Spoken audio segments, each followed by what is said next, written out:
Are you looking to take your personal finances to the next level? You're in the right place. Welcome to the Monday Money Tip Podcast, presented by I Was Broke, Now I'm Not, with your host, Joseph SANGL. Well, welcome to the Monday Money Tip Podcast, presented by I Was Broke, Now I'm Not. My name is Joe SANGL, one of your hosts of this podcast. I'm joined, as always, by my co-host, Megan Hibbard. Are you fired up today? Yep, flinging my pen across the Playing room. with your pen. Yep. If you're watching on YouTube, you get to see some theatrics going on. Apparently, she has talent with spinning the pen. I guess Johnny Carson used to do it. Didn't he do something with a pencil or something, throwing a pencil or something? I don't know. I'm not sure. But anyhow, we're here to help you, as always, every Monday with a money tip to help you make progress in your money journey. And today is episode number what? 149. 149. One short of 150. Unbelievable. I know. It's wild. May 10th of 2021. And we're going to talk about kind of a series we've been running here. It's not an every week series. It's from a time to time series on how can I introduce my kids or how to teach your kids about. So tell everybody the question this time. Yes. What do we want to talk about? So today we're talking about how to teach your kids about investing. So our question is, how can I introduce my kids to investing? Also, what age is appropriate to start this conversation? That's a great question. I love that question. Very proactive, very positive. It's going to be a lot of fun to talk about that. Before we dive into that, we're going to go to that lovely section of the podcast. You know what time that is. Let's go. Now it's time to get caught up with our current money events. The Monday Money Tip Podcast is sponsored by the Fully Funded Life Membership Program. The Fully Funded Life Membership Program provides all you need to begin winning with money and live a fully funded life. Fully Funded Life includes 4 key components: courses, challenges, coaching, and community. Courses provide financial education. Challenges help you make massive progress in a specific money skill. Coaching is provided by the Fully Funded Life Certified Coaches through open office hours held multiple times each month. All of the courses, challenges, and coaching results in an outstanding community that help equip, motivate, and encourage you to take your next financial steps toward your fully funded life. Fully Funded Life. Courses, challenges, coaching, community. All that's missing is you. Learn more and receive a special offer for Monday Money Tip listeners today at fullyfunded.life/MMT. That's www.fullyfunded.life/MMT. Well, for today's current money event section, I'm going to talk about a 2-topic current money event. Uh-oh. A 2-topic current money event. I must be hungry because I hear two topping, Two like a pizza. topping. Yes, it's a 2-topping. We're going to talk about the national debt, and then we're going to talk about inflation. They kind of run together. So the national debt is now officially 28 Gooskatchewa. That's how much. It's a very large unit of money. It has exceeded $28 trillion. Get fired up. When I first started updating on the national debt, it was 2006, and we had $6 trillion in national debt. So in 15 years, we've added $22 trillion in debt. True. Of that debt, the pandemic has put it in just stratospheric levels. Yeah, well, overdrive. The government printed some extra money last year. The Bureau of Engraving had to replace the bearings more than once on the money printing machines. And as a result, I am here to tell all of our listeners, I'm going to let you in on something. There is this thing called banking and finance, and there's this thing called the world of microeconomics, which is personal finance, and there's a world called macroeconomics, which is the things that cause money to go up and down, inflation, deflation. It is worldwide effects, is macroeconomics. There is a fundamental rule that they teach in money that says if they increase the money supply, how much money is available, that interest rates are bound to go up behind it. It's just like a law. It's like gravity. You throw something up, it'll drop at 9.816 meters per second squared acceleration, 32.2 feet per second squared, if you like the English units, right? It's just like a rule. If you have more money supply, then interest rates are surely to grow behind it. It's just going to happen, right? So because functionally, if you have more money supply, then more people are spending more money, which means prices are going to go up, right? Which means inflation is going to go up. And to counter that, they will increase interest rates, which puts a dampener on spending and tightens up and constricts money supply, particular to the debt markets, right? Think about it. If there is a whole wash of money, I'm just talking purely theoretical. If there's a whole wash of money available, then let's say there's this bunch of spending on things like houses, just as a pure theory, and that housing prices might inflate, just pure theory here. Maybe people would be spending 10, 15, 20% over asking price, and the asking price was already ridiculous. Just theoretical, though. That shortly thereafter, inflation rates or interest rates would have to increase because inflation is becoming rampant. I'm just saying it purely theoretical. So I am here to tell everyone inflation is on its way. In fact, I'm going to say inflation is on its way, baby, and it's going to be on its way in a hurry. Now, everybody who's on CNBC right now saying, oh, no, I don't see any signs of it. The two J's. Jay Powell, do you know who Jay Powell is? It's the most powerful person in the world, head of the Federal Reserve. Jerome Powell, he prefers to be called Jay. Two J's, though. I was about to say. There's Jay Powell and there's Janet Yellen, who is so smart, she could beat all of us with both her brains tied behind her back. Like, she's just unbelievably smart. She used to be the Federal Reserve Chair. Now she's the Treasury Secretary. So those two J's have enormous influence, not only just on Americans' lives, but on the world's lives, financially speaking, and therefore the whole world's lives. And they're saying they don't see anything right now to make them want to increase interest rates. They are the ones who set interest rates. And they're very what they call dovish.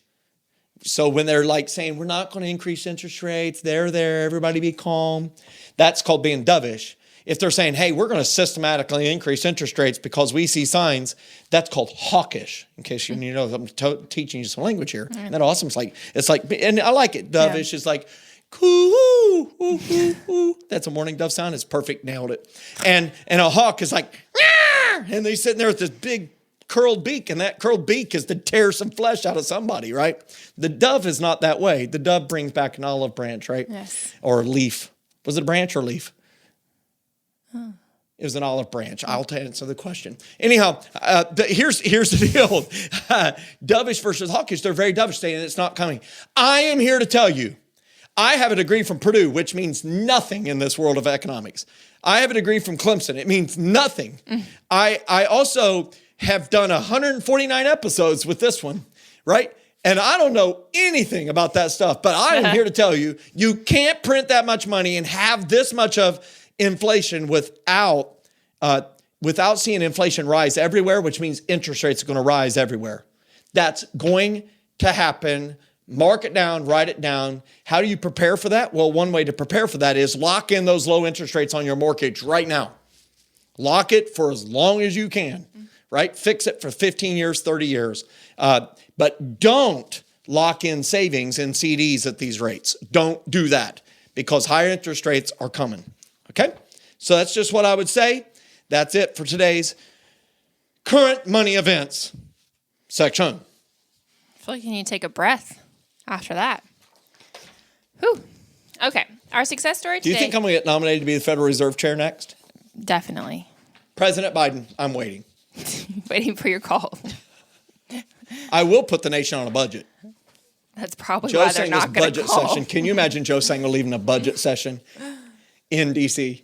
in front of Congress and making the representatives and Senate apply income minus outgo equals exactly zero? And they'd also have to send you their personal budgets. We're going to have an episode. Joe SANGL goes to Washington and makes Congress apply income minus outgo equals exactly zero. That's going to happen. Yep. All right. Our success story today comes from Sean, a member of our fully funded life community. And he said, I just made my final student loan payment. Woohoo. Woo! Yep. So we've been on step 4 of the I Was Broke Down That Ladder for years and can now move on to step 5. I'm fired up. We refinanced our mortgage last month from a 30-year with 4.7 interest to a 15-year with 2.625 interest. Woo! Wow. When the number boiled down, our monthly mortgage is only $90 more a month. I made an appointment with an attorney to make a will and a POA, Power of attorney. attorney. Yep. And I've actually made it 2 months now following my budget. However, I can see things will need to be tweaked. Thanks for this membership. I'm telling my wife the money to get this will pay for itself off multiple fold. That's awesome. Will pay itself off. Number one, Sean, hey, thank you so much for being a part of Fully Funded Life. We're so excited for all the people that have joined and all the classes that we have, the courses, Fully Funded Life. It's courses, it's challenges, it's coaching, and it's community. Mm-hmm. And this is what it's about, the community celebrating success. There's so many things that are successful here. Number one, you took a step to increase your financial knowledge. That's Fully Funded Life. And I like the fact that you told your wife this stuff, that it's going to pay off, and you've got her on board at some level with this. Unity is so important. Yeah. Changing your mortgage from a 30-year, I don't know how many years Sean had paid on that, but I'm pretty sure it wasn't 15 years, and has been able to lower it from 4 3/4 to 2 5/8. That's unbelievable. That's more than 2 1/8 percentage points, almost in half. And it's only $90 more a month. And you've made an appointment with an attorney to make your will and your power of attorney. This is just powerful stuff if you think about it, and you've made it 2 months with a budget. You did all that apparently without a monthly budget every month written down. Sean, I'm telling you, get ready. You're getting ready to be cooking with jet fuel. It's going to be awesome. So Thank you so much for taking time to email your story into us. We're so excited for you and your bride. And listen, you joined Fully Funded Life. You're watching this on YouTube. You're listening on the podcast, driving down the road. I just can't encourage you strongly enough. Join Fully Funded Life. It has a money back guarantee. If it doesn't help you, we'll give you double your money back. Yep. And we do that because we just know what this will do in your life. So way to go. Yep. Thanks, Sean. And I feel like you missed like one of the really big ones is they made the final student loan payment and they moved from Rung 4 to Rung 5. That's huge. Yes. So, but congratulations. I thought you were saying I missed out the important part that they're fired up. Well, everyone's fired up. There we go. All right. So, ready? I'm ready. Okay, here we go. Our question for today is, how can I introduce my kids to investing? Also, what age is appropriate to start this conversation? This is a great one. I love this one. The age to start is easy. I can answer that one really fast. And the age to start is as soon as they can understand the concept of money. Mm-hmm. Okay? Yeah. So, I remember my daughter, my oldest daughter, she was like 3 or 4. And I remember distinctly, I could take you to the place in the house we were living at the time. And she got this card. She got 2 birthday cards in the mail. Mm-hmm. And in one birthday card was a $1 bill. She freaked out. She was so pumped. The other one just had a useless scrap of paper. She threw it on the floor. It was a check for $30. And so she didn't understand that piece of paper represented $30. Mm-hmm. 30 of those, the one thing she fired up about. And it really helped me understand she doesn't get money right now. Yeah, we just had that with Logan. He got a gift card for his birthday in the mail. And he ripped open the card and is so excited. The Target gift card goes flying. And he's like, whatever. Don't care about that. And I'm like, the card had dinosaurs on it. He was set. But I'm like, that's money. We need that. Yeah, that's right. So that's awesome. You got a Target gift card. Mm-hmm. So the age to start is when you have that sudden realization, hey, my kid understands money. Yeah. They understand the concept that these things have value. Mm. Awesome. So then the way to teach them and introduce them to investing, let's go through that and share 2 or 3 things, shall we? All right. So what's the first thing we can do? Yes. So one is start with examples they can understand. Right. And so we can start with examples that kids understand. And one of the ways to teach them is like buying a lollipop, which, by the way, I will tell you, the number one lollipop ever is the blueberries and cream flavor Swirl Lifesaver Sucker. I don't know if you ever had one. They sold them as a kid. Mm-hmm. In fact, as I was preparing this episode, I lost time in my life on Amazon and on the internet in general looking for blueberries and cream Swirl Lifesavers. Did you find them? I didn't find them. Huh. I found some knockoffs, but not the real ones. They must have stopped them And I was so sad. Or a Charms bubble gum or a Tootsie Pop, which, by the way, we know the best Tootsie Pop. Which flavor? What's the best flavor? I don't know. It's the chocolate one. The chocolate one. The chocolate one. What now, other flavors some do they people like have? the orange one. Yeah. Some people like the blue one. Some like the red one. But I like the chocolate one. Those are good. And you could buy this lollipop. And get back to what we're talking about here. Investing. And you could teach them, you buy at this price, and they could sell it for a higher price. I remember my older brothers, 2 of them, buying a bag of charm suckers and then going about net cost of like 5 cents a piece, and they were selling them for 50 cents a piece in school. That's because quite the number markup. one, they had cornered the market. They were the only ones with a sucker, and they were able to sell them to kids who were using mom and dad's money, their lunch money, 50 cents for a Charms bubblegum. They're making 10x on their money. And that was working great until that got shut down by their teacher, right? But I taught them the principle of investing, which is buy low, sell high. Here's another story that you can teach your kids, such as when they're eating cereal. Now, me and my wife, I probably have influenced her too heavily here, but we don't buy what they call healthy cereal around our house. Usually, you could just supplement this name or just replace it, substitute with the name Sugar Bombs. Basically, it is Cocoa Pebbles, Fruity Pebbles, Captain Crunch. Captain Crunch Berries. We may get something as healthy as Fruit Loops. Oh my God. I like grape nuts. I do like grape nuts, but I just promptly put a bunch of sugar on them. No joke. Frosted Flakes, Frosted Mini Wheats. Do you see the common thing here? I love them all. But here's the deal. You can teach your kids, hey, do you like cereal? Please don't give them unflavored Cheerios at this moment. They at least need Honey Nut Cheerios. And ask them, hey, do you like this cereal? Yes, I do. I love it. Okay, do you think other kids like this cereal? Yes. Okay, do you think in the future there will be more kids who love this cereal or less?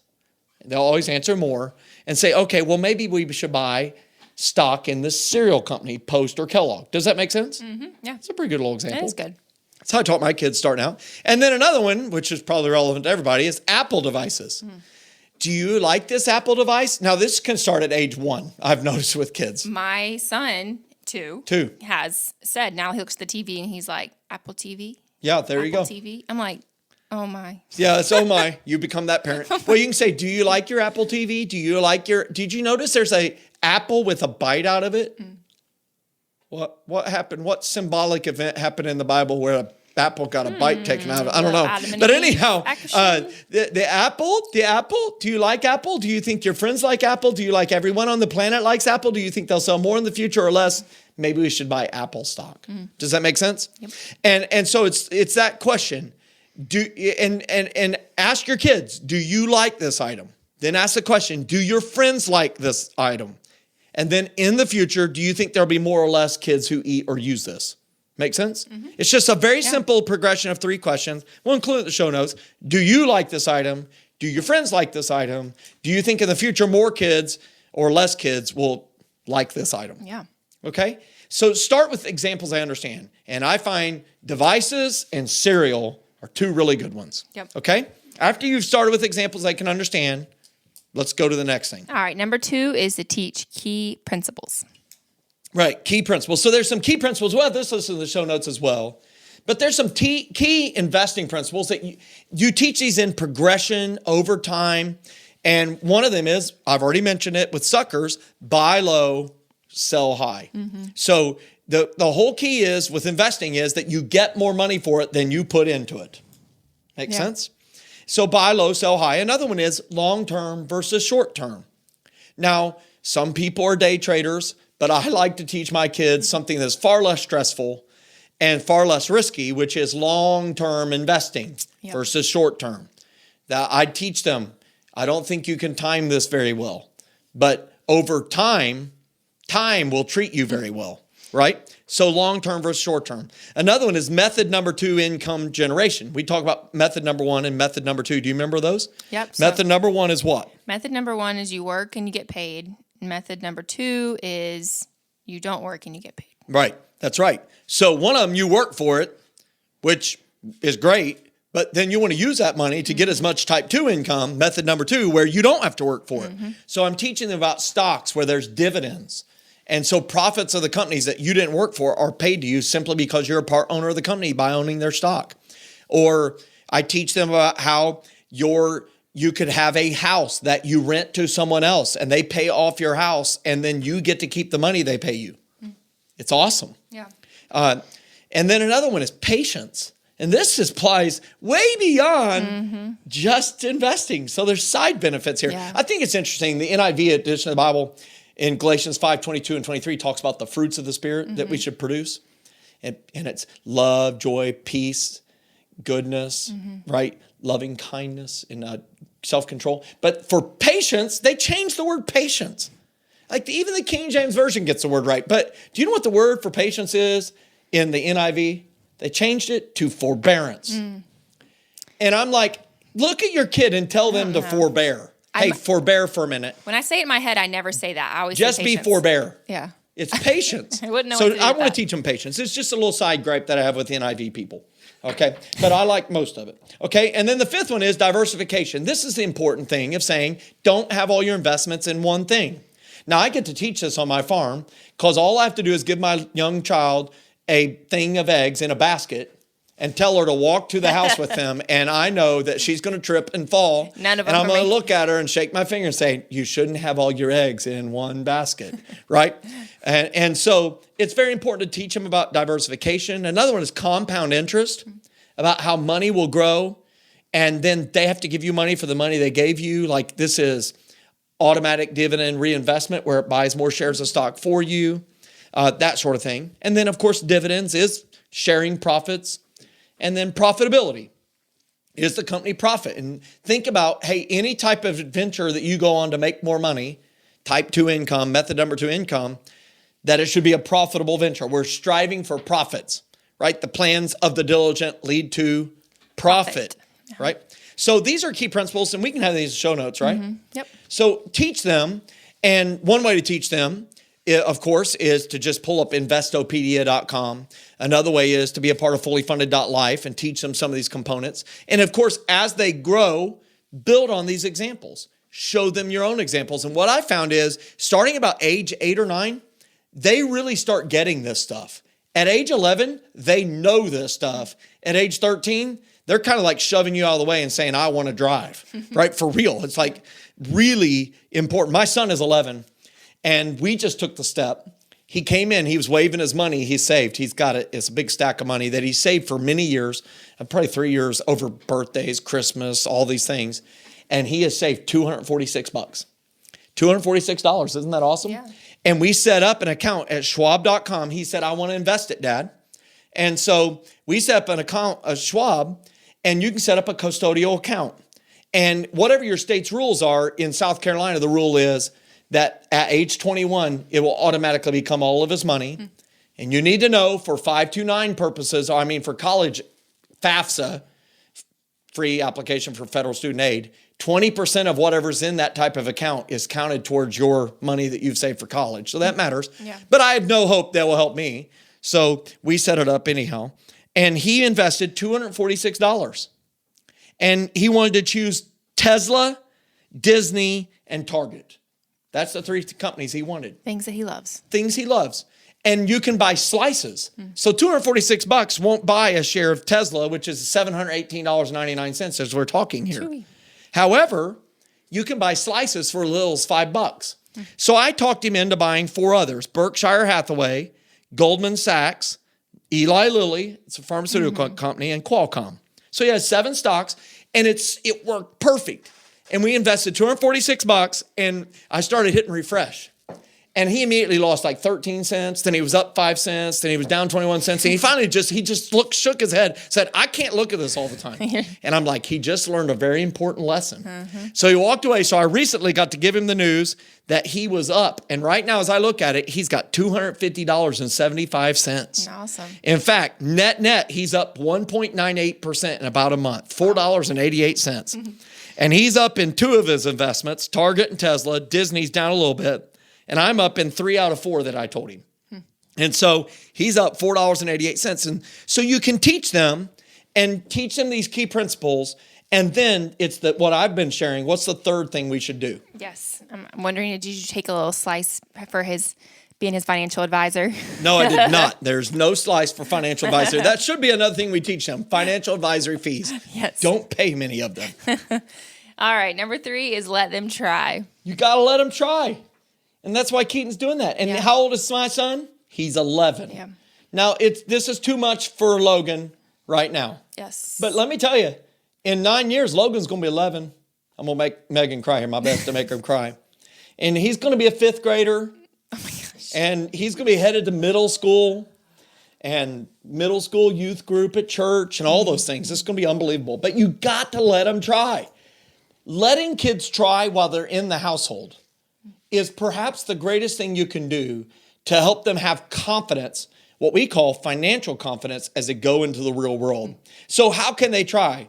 Well, you can take them to a flea market, a swap meet, a thrift store, a yard sale, and let them find a good item at a low price and then let them sell it. Where would they sell it? At that same flea market, swap meet, thrift store, yard sale, or Craigslist, Facebook Marketplace, eBay, or something like that. And let them try it. Find that good item at a low price and then sell it. And that's really important because, one of the things that kids learn through this is this concept of value, how they value things versus how their friends value things, how the world values things. And that matters a lot. Mm-hmm. And of course, when you think about investing, one of the things, if you want to teach them with stock type investing, open a Schwab custodial account. We'll have a link to that exact thing you can do. I pulled it up on the app while we sat here and recorded this podcast. And the adult is in charge until that child reaches the age of majority is the term, the age of majority, 18, 21, or 25, depends on the state. You can find out what it is for your state. And they can buy stocks, ETFs, mutual funds, and other similar investments, even buying stock slices. Almost all organizations, I know for sure Fidelity and Schwab offer slices. But let them try this. And some of it will work, and some of it won't. And as John Maxwell said, sometimes you win, sometimes you learn. And that's important. And just let them try. Yeah. And you'll have fun. It's a fun little thing that you can do with your child. And if you do, let us know how you teach them, if you use something different or if you use this, or if they buy a stock and they're doing really well, let us know how it's going. We'd love to hear that. Yeah. We'd love to hear the different things you've learned about teaching your kids about investing. Yeah. All right. Our quote this week comes from Bob Talbert. And I'll read the quote and then we can tell them who Bob is. About Bob Talbert. Yep. So Bob said, teaching kids to count. Teaching kids to count is fine, but teaching them what counts is best. I love that quote. Teaching kids to count is fine, but teaching them what counts is best. I just tell everybody, investing is one of those things that counts. Budgeting is one of those things that counts. Giving is one of those things that counts. Saving is one of those things that counts. Linear algebra and differential equations, it does count for the airplane you're flying on and for the engineers of it and Elon Musk and SpaceX. But Bob Talbert, all the people in the upper Midwest around Detroit proper know who he is. He is from South Carolina. He's a sports writer, editor, and columnist for the state newspaper in Columbia, South Carolina. And then he was picked up by the Detroit Free Press, FREEP, and it was entered into the Michigan Journalism Hall of Fame. And his kind of country way of writing endeared himself. But even more than that, the way that he was an integral part of their community, loving on people, really made him be well-known, highly respected, and had him nominated to and inducted into the Michigan Journalism Hall of Fame. And it's such a great quote. Teaching kids to count is fine, but teaching them what counts is best. I love it. All right. Our next episode, we're going to talk about how to have the estate planning conversation. So you got to do it. So we're going to talk about how to have it. You look like you're going to die. Do you have a will? Is probably not the best approach? Probably not. Okay. Well, we'll help them have a better approach. Yes. And it will be episode number 150. It's going to be awesome. Yep. So, hey, if you like today's episode, help us get this podcast to other people who could benefit. You can do it quickly by rating a podcast, leaving a review. Those ratings reviews help other people discover our podcast and help us make it better. If you're on YouTube, click the subscribe button, If you want to be notified when a podcast episode comes available every Monday, click the bell. It'll go ding, ding, ding, and let you know when that happens. And if you've implemented one of our tips, share your success stories with us, especially those ones teaching your kids about money, by emailing us at info@iwbnin.com. Any last words you'd like to share with anybody who's listening, wanting to educate their kids about money and investing? I think don't make it too complicated. So those things that we were talking about, those key principles, you don't have to sit them down and go through all of those in one sitting. Yeah, don't show them your 401k. Please just don't small steps, baby steps, one thing at a time as you're having a conversation, as they seem interested, kind of gauge whether they're interested or not. Don't push it all on them at once. But there you go. But make sure they learn it before they leave the house. Yes, slow and steady. Awesome. Have a great Monday and a great week. Hey, make one decision to be great with your finances this week. See ya. Thanks so much for listening to this episode of the Monday Money Tip Podcast, presented by I Was Broke, Now I'm Not. If you enjoyed today's episode, please leave a review and subscribe. And for more great content and to stay up to date, visit iwbnin.com. We'll catch you next time.